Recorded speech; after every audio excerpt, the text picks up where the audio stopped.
여러분 안녕하십니까? 군수날입니다. 일본에서 발행되는 통일일보, 토이치 니포 최근호가 상당히 눈에 띄는 기사를 썼습니다. 통일일보 11월 9일자의 일면 톱 제목은 한반도의 전운, 중요한 전시태세 정비, 이렇게 메인 제목이 있습니다. 그리고 소제목으로 6.25 전쟁처럼 내부의 적을 소탕하라, 이런 소제목이 붙어 있습니다. 통일일보는 이 일면 톱 기사에서 최근 한국을 둘러싼 안보 상황이 상당히 심상치 않게 돌아가고 있다고 분석하면서 한국은 지금 전쟁에 대해 매우 취약하다고 경고했습니다. 그러면서 대한민국이 건국 2년 뒤인 6.25 남침전쟁 때 북한의 침략전쟁에 맞서 이를 극복할 수 있었던 것은 이승만 대통령이 전쟁 발발 직전에 국군 내에 남노당을 척결했기 때문에 가능했다면서 윤석열 정부에 대해서도 지금 북한의 도발에 대응하는 군사 준비 태세는 물론이지만 즉시 내부의 적을 척결하고 일소해야 한다고 역설했습니다. 상당히 중요한 이야기입니다. 현재 한국 내에 소위 내부의 적이 너무 많습니다. 이런 상황에서 만에 하나라도 북한 김정은 정권의 도발로 전쟁 상황이라든지 혹은 그런 준하는 사태가 벌어졌을 때 과연 제대로 북에 맞서서 싸울 수 있는지가 의심스러운 정도입니다. 이런 부분에서 6.25 전쟁 전과 같이 우리 내부의 적을 척결하는 그 필요성이 어느 때보다 높아졌다고 할 수 있습니다. 그럼 통일일보 토이치 니포의 일면 톱 기사 내용을 한번 함께 살펴보도록 하겠습니다. 시진핑의 3기 연임을 확정한 중공당 대회가 끝나자 평양이 한미를 노린 핵미사일 도발을 제기했다. 김정은은 전술핵의 운용 능력을 과시하고 윤석열 정부를 압박했다. 평양 측은 한미동맹 태세를 시험하기 위해 탄도미사일을 NLL 남쪽으로 발사했다. 이 때문에 11월 2일 울릉도에 공습경보가 발령됐다. 우크라이나 전쟁과 중동 지역과 대만 해협 위기 등도 평양 측을 고무하고 있다. 미국은 우크라이나 전쟁을 통해 대규모 재래전의 한계를 드러내고 있다. 찰스 리처드 미 전략사령관은 미국의 재래전 수행 능력이 급속히 떨어지고 있다고 지적했다. 한국은 전쟁 준비를 서둘러야 한다.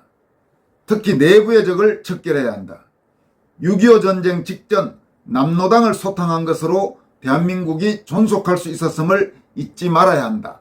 이렇게 일면 톱 기사의 앞부분에 먼저 전체적인 요약에 해당될 수 있는 내용을 쓴 다음에 본격적으로 다음과 같이 이어지고 있습니다. 평양 측은 한국에서 종북 정권이 퇴장해 5년 만에 대규모 한미연합훈련이 재개되자 핵 위협을 노골화했다. 특히 미사일 선제 공격 능력을 과시하기 위해 이전에는 보이지 않았던 위협을 추가했다. 평양 측은 특히 한미 공군의 비질런트 스톰 훈련에 반발했다. 북측이 11월 2일 동해에 발사한 탄도미사일 3발 중 한 발은 NLL 남쪽에 26km, 속초 앞바다 57km 해상에 떨어졌다. 울릉도에는 공습경보가 발령됐다. 한국 측은 북측의 도발에 대응, 공군기로 NLL 북방 해상에 공대지 미사일 3발을 발사했고 비질런트 스톰 훈련 연장을 결정했다. 평양의 노동당 중앙군사위원회 부위원장 박정천은 한미가 무력을 사용하면 심한 대가를 지불하게 될 것이라고 반발했고 북한은 대륙간 탄도탄 ICBM 화성 17호를 발사했다. 일본의 일부 지역에 공습경보가 발령됐다. 지금 이 기사에 있다시피 최근 북한이 ICBM 발사하면서 그게 일본 열도를 지나가고 해서 일본에는 바로 공습경보가 발령되고 NHK 방송을 비롯한 주요 방송들이 그날 실시간으로 북한의 그 ICBM 발사 상황을 생중계하는 모습을 최근에 지켜보기도 했습니다. 이어가겠습니다. 워싱턴에서 개최된 한미국방장관 제54차 SCM 한미안보협의회는 공동성명을 통해 평양 측이 핵을 사용하면 북한 정권은 종말을 맞을 것이라고 경고 선언했다. 한미국방장관은 성명을 통해 고도화하는 북한의 핵 미사일 위협을 억제하고 대응하기 위해 동맹의 능력과 정보 공유, 협의 절차, 공동기획 및 실행 등을 더욱 강화해 나가기로 했다고 발표했다. 한미국방장관 SCM 회담 성명 내용은 바로 며칠 전 여러분들에게 보도해드린 바가 있죠. 특히 한미 양국 국방장관 회담에서 이 SCM 공식 문서에 처음으로 김정은 정권의 종말이라는 문구가 포함돼서 눈길을 끌기도 했습니다. 계속 이어가겠습니다. 그런데 평양 측은 5일에도 단거리 탄도미사일 4발을 서해로 발사했다. 북한군 총참모부는 7일 한미가 지난달 31일부터 이달 5일까지 실시한 연합공군훈련의 비질런트 스톰을 비난하고 앞으로도 압도적인 실천적 군사조치로 대응해 나갈 것이라고 발표했다. 북한군 총참모부는 한미공군의 연합훈련에 대응해 11월 2일부터 5일까지 대응 군사작전을 단행했다고 표명했다. 한편 북측은 최근 전략군의 지휘부 조직을 개편, 우주전략부를 새로 만든 것으로 전해졌다. 데일리 NK의 7일 보도에 따르면 북측이 핵전력을 발전시키기 위해 전략군 지휘부에 신설한 우주전략부가 전술 핵 운용을 위한 정찰위성을 개발 중이며 이는 한국, 일본, 태평양 지역의 미군을 노린 것이라고 한다. 북측이 방대한 자금을 필요로 하는 핵무기 개발과 미사일 도발을 할 수 있는 이유는 북측이 암호화폐를 탈취해 자금을 마련하고 있기 때문이라는 사실이 밝혀졌다.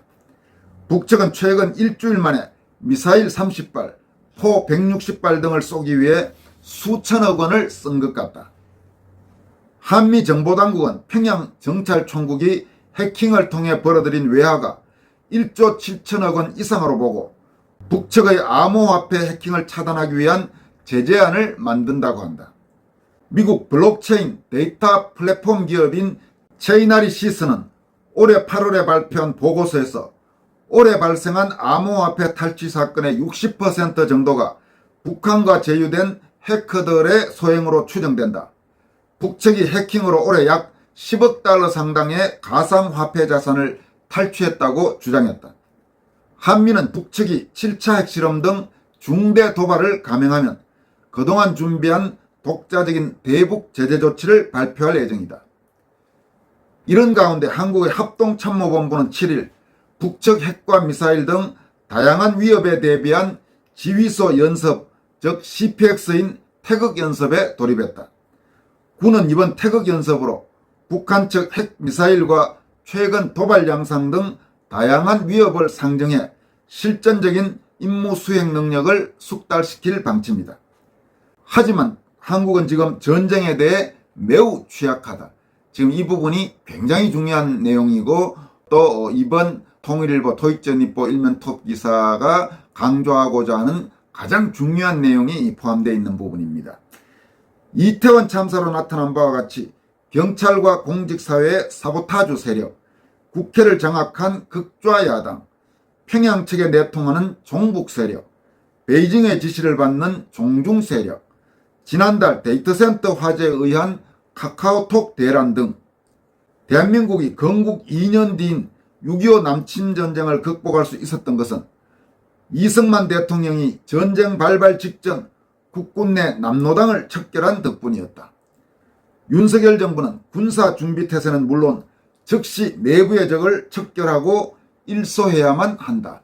그렇습니다, 여러분. 만약에 이 6.25 남침전쟁 직전에 이승만 정부가 우리 군내 남로당 세력을 척결하지 못했다면 전쟁이 벌어졌을 때 우리 한국군 중 상당수가 총을 오히려 우리 쪽으로 돌리는 사태가 벌어졌을 것이고 그랬다면 아무리 나중에 미국 등 유엔군이 개입했다 하더라도 참으로 어려운 그런 상황이 됐을 겁니다. 지금 통일일보가 강조한 바와 같이 현재 한국도 대단히 내부의 적이 많은 상태입니다. 윤석열 정부는 빨리 이 내부 곳곳에 암약하고 있는 적들을 찾아내서 일수하는 작업을 서둘러야 할 것입니다. 통일일보 최신호, 그러니까 11월 9일자에는 이 같은 일면 톱 기사와 함께 같은 일면에 경찰과 공직사회의 숙정이 불가피하다라는 제목의 기사도 실렸습니다. 그 기사의 작은 제목은 이태원 참사는 기획된 범죄인가, 이런 작은 제목이 붙어 있습니다.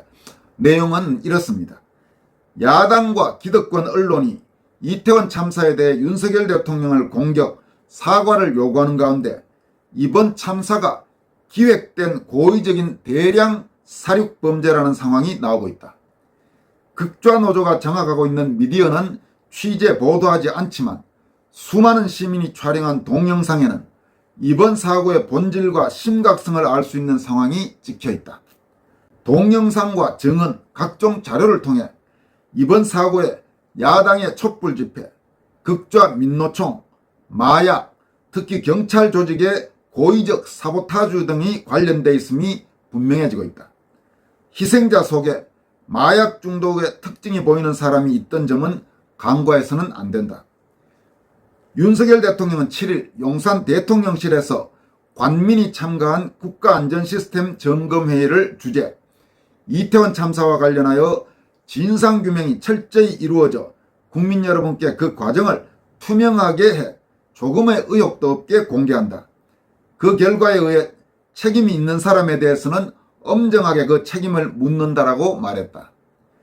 윤 대통령은 경찰이 수수방관한 것을 질책하고 국민의 안전을 지키기 위해 경찰 업무에 대대적인 혁신이 필요하며 안전관리의 권한과 책임, 그리고 신속한 보고체계에 대한 전반적인 제도적 검토가 필요하다며 경찰 조직의 숙청을 예고했다.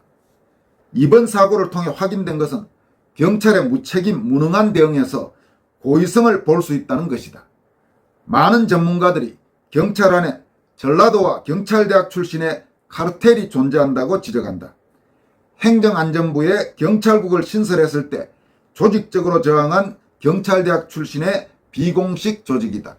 여러분, 그렇습니다. 이번에 정말 경찰의 대응은 문제가 한두 가지가 아닙니다. 특히 용산경찰서장 이임재란 친구, 또 그날 서울경찰청 상황실장이었던 류미진이라는 친구, 그 두 사람은 극단적으로 말하면 오히려 이런 사고가 일어나기를 은근히 바랬던 것이 아니냐라는, 물론 아니겠죠. 그런 지금 질책이 나올 정도로 형편없는 대응들을 했습니다. 근데 게다가 또 공교롭게도 이 기사에도 포함이 되어 있습니다만은 용산경찰서장 이임재는 고향이 전라남도 한평, 그리고 그날 서울경찰청 상황실장이었던 류미진은 고향이 전라남도 나주, 둘 다 전남 출신입니다. 그리고 류미진은 바로 지난번 행정안전부 내에 경찰국 신설 문제가 일어났을 때 무슨 1인 시위하면서 그 반대하는 그 여자 총경이기도 합니다. 그럼 지 일이나 제대로 하지 말입니다. 명색이 서울경찰청 상황실장이라는 경찰청 총경쯤 되는 친구가 그 시간에 상황실을 비우고 어디 가서 뭘 한 겁니까 도대체. 그리고 무슨 뭐 피켓 들고 나와서 시위를 해요. 또 이임재란 이 용산경찰서장은 얼마나 지금 황당한 짓을 했는지 여러분들도 보도를 통해서 다 알고 계시지 않습니까? 도대체 뭘 했는지 이해가 안 될 정도로 아마 이 두 명은 사법 처리를 면하기 어려울 겁니다. 그리고 철저히 모든 것을 밝혀내서 법이 정한 범위 안에서 가장 엄중한 책임을 물어야 할 것입니다. 기사 이어가 보도록 하겠습니다. 또 공무원이나 공공기관에 문재인 반역 정권과 유착해온 세력이 대부분 남아있어 윤 정권의 국정 운영을 사실상 사보타주하고 있다. 그들을 정리하지 않으면 윤 정권은 언제든지 위기에 빠질 위험이 있다. 이 부분도 맞습니다. 경찰뿐만 아니고 지금 공무원, 그리고 각종 공공기관에 문재인 정권 시절 심어놨던 알박기 인사들이 어디 한두 명이겠습니까? 그리고 심정적으로 좌야당 쪽에 기울어져 있는 그런 지금 공무원이나 공공기관 사람들이 어디 한두 명이겠습니까? 그런 친구들이 대한민국 정부와 국가를 위해 일하겠습니까? 극단적으로 말하면 다시 한번 윤석열 정부가 탄핵 같은 걸로 해서 중간에 쫓겨나서 자기들이 큰소리 치는 세상이 되기를 내심 바라지 않는다고 그렇게 과연 말할 수 있겠습니까? 그런 부분에서 분명히 이번 사건을 계기로 정리할 것들은 정리해 나가야 될 것입니다. 이 기사의 마지막 두 문단은 다음과 같습니다. 경찰청 특별수사본부는 이임재 용산경찰서장, 류미진 서울경찰청 인사교육과장, 박희영 용산구청장, 최성범 용산소방서장 등을 입건했지만 경찰은 이번 사건 수사를 축소하는 태도를 보여주고 있다. 경찰의 문제를 경찰이 조사한다는 것은 어느 도단이다. 경찰 쿠데타를 예방하는 차원에서도 윤 대통령의 국가안전보장, 통치권 차원의 결단이 필요하다. 이렇게 이번 최신호 통일일보 토익전입보는 일면 톱 기사와 일면의 다른 기사를 통해서 최근 한국에 돌아가는 상황, 그리고 윤석열 대통령이 지금 시급히 무엇을 해야 하는지를 강조하고 있습니다. 상당히 윤석열 정부가 참고할 만한 내용인 것 같습니다. 여기까지 하겠습니다. 고맙습니다.